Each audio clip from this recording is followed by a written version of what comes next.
Have you ever published a blog post that you spent hours on, only to find that it's generating zero traffic? Extremely annoying, and I feel your pain. I have been there. But after more than 10 years working in the SEO industry, I've learned the hard way that writing a good blog post is only 20% of the job. In this video, I'm going to give you 14 different strategies you can do after you publish your blog post, like a sneaky HTML trick to a very cheeky way to get a backlink from Fiverr that will get your blog that well-deserved traffic, turning those readers into potential customers. Let's get stuck into strategy number 1, and that is submitting your blog post into Google Search Console. This will significantly increase your chances of getting your blog post found a lot faster and indexed by Google. This is a little bit like knocking on Google's door and saying, hey, I've published a very good new article, can you please read it and put it in your database? If you don't do this, then Google will crawl your website and find that new blog post whenever it wants to.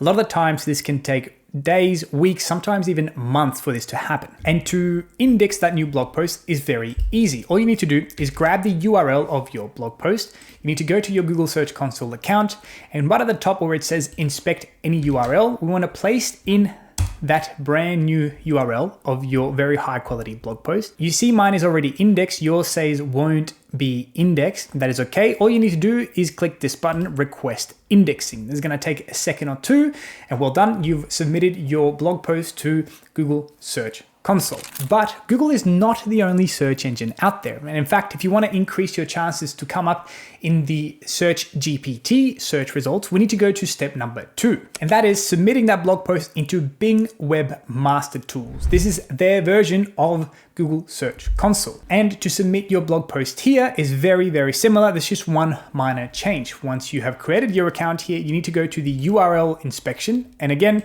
placing the blog post in this little area here, click inspect. Bing is going to have a look at this, and you can again click request indexing, much like Google Search Console. Well done. Now you've told the largest 2 search engines that you have a new blog. But how do we get these 2 search engines to understand exactly what is in your blog post? Well, that is now step number 3, which is adding structured data or schema to your blog post. Structured data or schema markup is a little bit like the search engine secret handshake. A little few extra lines of code that will help the search engines understand exactly what your blog post is about. Whether that's a how-to blog post or a recipe, or even if there's an FAQ section at the bottom. By having this schema markup, it will increase your chances also to get that rich snippet. In the FAQ rich snippet, it looks like this. And if you can get in here, you're going to get a lot of traffic to your blog post. To do this is fairly simple. We're going to use ChatGPT. We're going to grab the URL of the new blog post. We're going to give it to GPT-4o. Make sure you have search enabled. Give it the blog post URL and say, read the blog post, please understand it, and give me a 5-question FAQ I can add at the bottom. Once we do that, GPT will understand the blog post and come up with relevant questions that users might be asking about the topics of your post. Once we have these questions, there is one more step we need to do. Now that we have our 5-question FAQ, we can add at the bottom of our blog post. We just need to ask ChatGPT, can you please create the structured data or the markup schema of this FAQ that I can add to my blog? You are now going to get a little bit of a code, a JSON file code. All you need to do is copy this once it's ready and add it to the header of that blog post. It's going to allow Google or any search engine to understand exactly what is in your post, like an FAQ, getting you higher in those search engine results. Well done. Now you're getting seen by the search engines and they understand what is in your blog post. But to quote a mastermind at SEO, Neil Patel, SEO is changing from search engine optimization to search everything optimization, meaning we want to try and be everywhere. And why not repurpose the contents of the blog post to be on more platforms? And this is where we move to strategy number 4, and that's repurposing this blog post into Instagram carousels. This is extremely easy. All you need to do is grab this prompt, which will be in the video description below, go to a new chat in ChatGPT, paste the prompt in there, and at the end, before you hit enter, you're going to give it the URL of your blog post. Again, you want to ensure that you've got the search feature enabled and you want to hit enter. What this is doing is getting GPT to come up with the carousel for Instagram, but it's giving you the descriptions first because we don't want it to create the images right away. We want to make sure that we are happy with these ideas first. Once GPT has written all the descriptions and the slide ideas for our Instagram carousel, all we need to ask it to do is to create image number 1. Go ahead and create image number 1, please.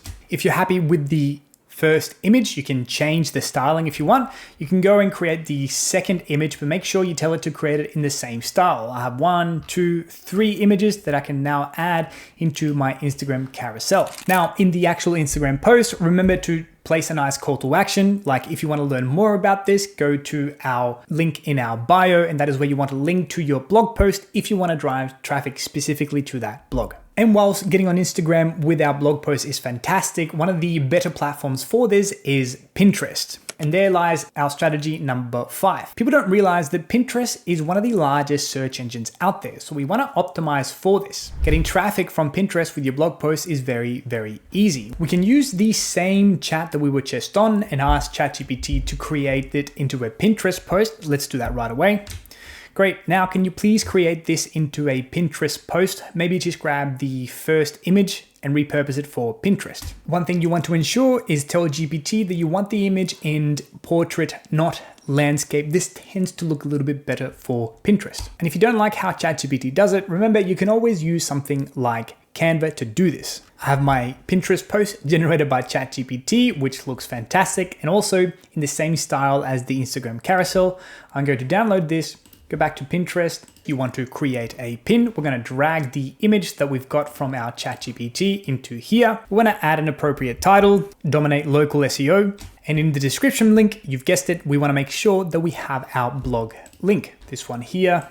Go to Pinterest and we're going to publish immediately. Now, if I go to see my pin, I've got my pin created from ChatGPT. And if I click on visit website, it's going to go to my blog post. Not only am I driving traffic to it, but I've also generated another backlink from Pinterest to my post. And to maintain the theme of social media, we also want to recreate this into LinkedIn. Now comes the strategy number 6, obviously repurpose this into a LinkedIn post. I recommend here the strategy to be a little bit different. What you want to try and do is repurpose the entire blog post into one LinkedIn post, meaning add all the value from the blog post into the LinkedIn post, except leave one thing out. That is the one thing we're going to use to incentivize people to go onto our blog post to read more. And again, we're going to grab ChatGPT. We can do it in the same conversation that it has understood before, and we're going to ask it to repurpose this whole blog post into a LinkedIn post, add all the value that is in the blog post into the LinkedIn post except for one,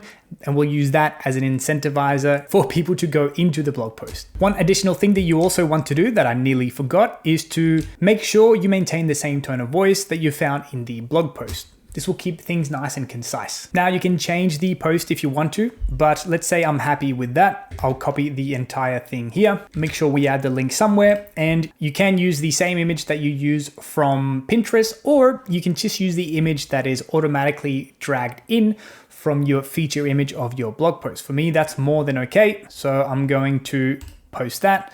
Now use my blog post for a bunch of different things. Now, I need to make it clear that all these platforms don't necessarily like it when you incentivize people to leave their platform. So don't do this all the time, but for certain blog posts, this is an incredible strategy. And arguably more important than repurposing this on all social media accounts, particularly for local business, you want to repurpose your blog post for a Google My Business post. Now comes strategy number 7. And if you have a Google My Business, this is something that you should do ideally on a weekly basis, if not daily. And you can add a post. You can add an update here. If you go into your Google My Business listing, you click add an update. The trick here is to repurpose the blog post in under 1,500 characters. So all we need to do is, on the same conversation that we've been having with ChatGPT, ask it to do just that. Now repurpose the blog post for a Google My Business post. Ensure that you keep the character length below 1,500 characters. Now you want to copy the post for Google My Business. Go to your Google My Business account,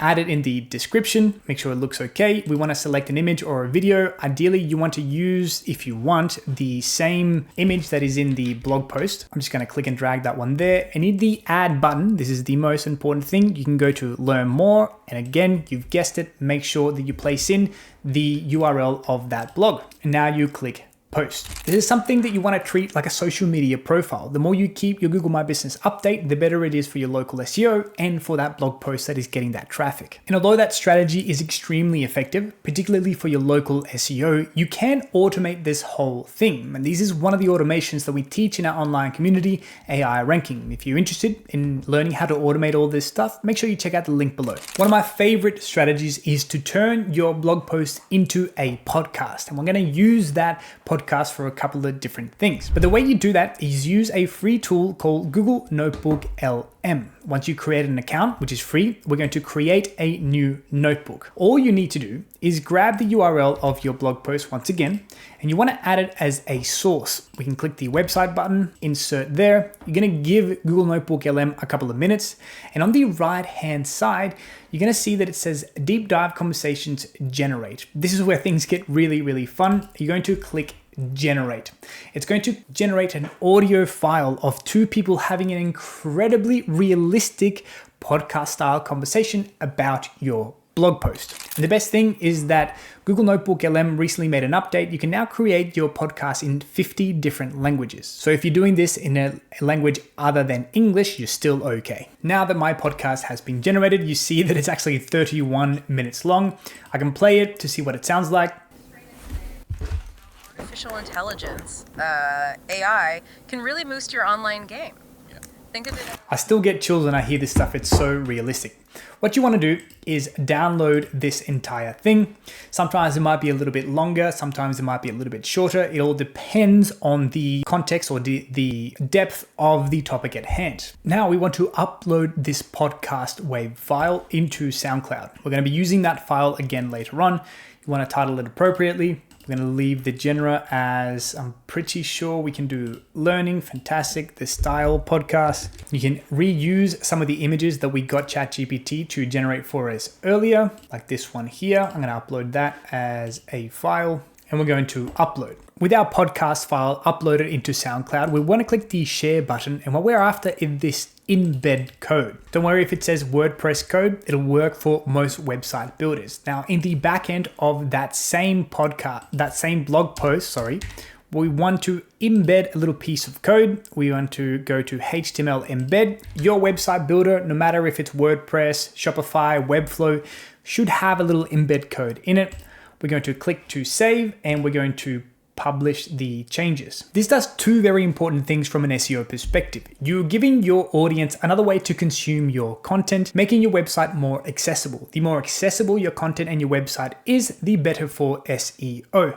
But also, you're adding a very positive signal to Google, because people who listen to the podcast whilst on the blog page will spend more time on this page. The longer time spent is a very positive signal for Google. Now you see my little podcast right there. Because you went through the trouble of creating a podcast from your blog post, we're going to use that WAV file to get you an incredibly high quality backlink from Spotify to your blog post. And this is strategy number 8. For this, you need an account in creatorsspotify.com, which is completely free. Once you generate your free account, we're going to click the new episode button, and we need to upload that WAV file in here. You're going to give the episode a name, AI for local SEO, for example. In this podcast, we touch the best strategy for optimizing for local SEO using AI tools. Now you want to add a description for this, and in the description, one of the most important things you want to do is obviously add your backlink or your blog post URL. You can do that by writing something like read more here.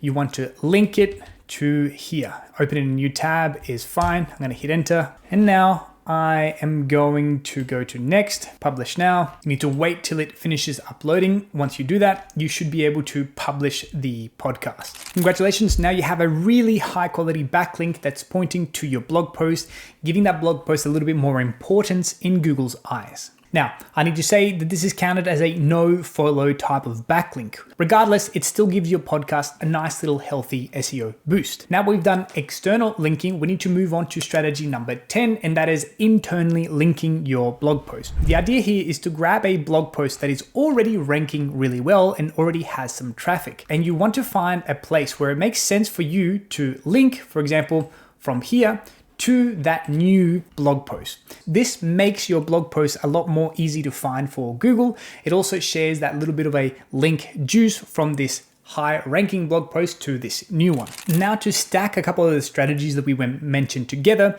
getting an external link, also improving that on-time page spent on the blog post, we want to embed a YouTube video onto your blog. Ideally, it's a YouTube video that you recorded, but if you don't have one, then find a YouTube video that is very related to the topic at hand. But the beautiful thing about creating your own YouTube video about that topic is that in the video descriptions below, you can link back to your blog post, therefore doing two things: getting another external link to that new blog post, but also increasing the on-time spent on that blog post, which, as we know from before, is a very positive signal that you can give to Google. And the YouTube video we can count as a supporting content for that blog. And another type of supporting content moves us to strategy number 12, which is adding illustrations to your blog post. Illustrations like this are now extremely easy to do. All you need to do is go to a website called Napkin.ai. As of the time of this recording, this is completely free and one of my favorite tools that I've been using for a while. You're going to create a new napkin, blank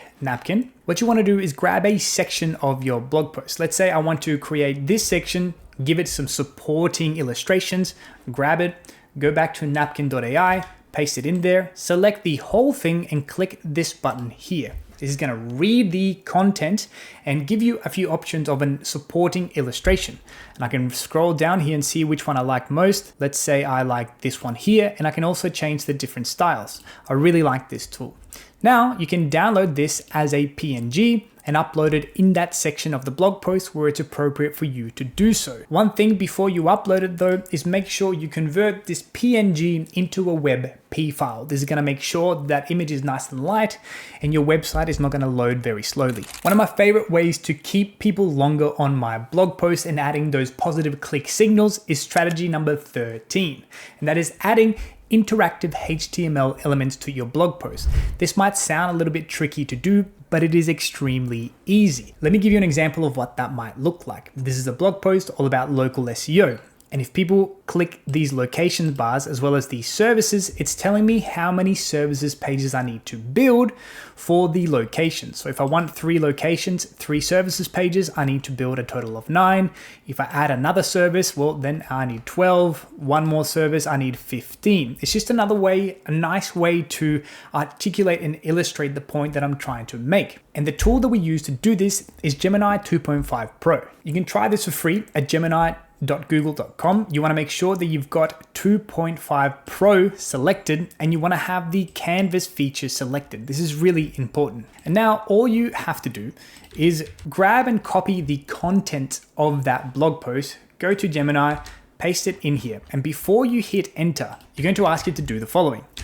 Please take a look at my blog post, understand it. I want to create a fun interactive HTML element that I can use to add supporting elements to my blog. Give me a few ideas. First, we need it to generate a few ideas for us. And remember to ask it to create this thing in HTML only, because we don't want to have to import other libraries or external APIs. You can do that if you know what you're doing, but we're going to keep things nice and simple. Perfect. I like the first idea, for example. I'm going to ask it to generate idea number 1, but before I do that, I need to select the canvas feature and go, great, generate number 1. And now because I've got the canvas feature selected, you should see a slide out coming out from the right. This is going to allow you to see this in real time. And now if I've got the preview tab selected, I can see that even this is a fun little element that I can add to it that will have people clicking on my blog post and spending more time on it. If you don't like what it created, tell it. If you have any ideas on how it should change it, tell it and it'll do that for you. The only thing then you need to do once you're happy with your HTML element, you need to copy the code, go to the back end of your blog post and inject a little HTML element just like we did with our SoundCloud link. And if you've done things correctly, you'll have a fun little interactive HTML element like this one that is going to keep people longer on your page and clicking more, which is two very positive signals for Google to have. And if you've tried all these strategies and after 6 and 12 months, you're still getting no traffic to your blog posts, it's time for the big guns for our final strategy number 14, and that is deleting the blog post. I know it sounds counterintuitive, but in this instance, it's a little bit like cutting off a finger to save the hand. If that finger is infected, you might as well get rid of it. And that is the same thing when it comes to your blog post.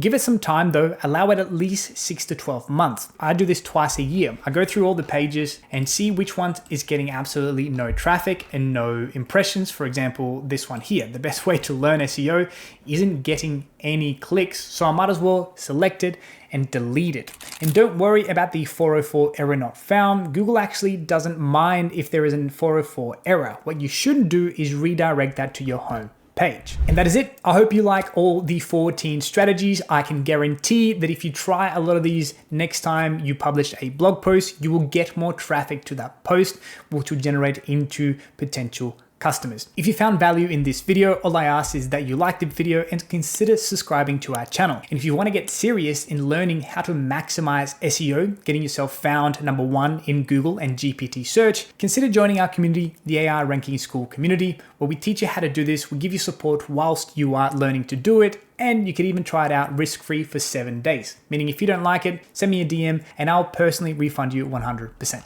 Thanks for watching. I'll catch you on the next one.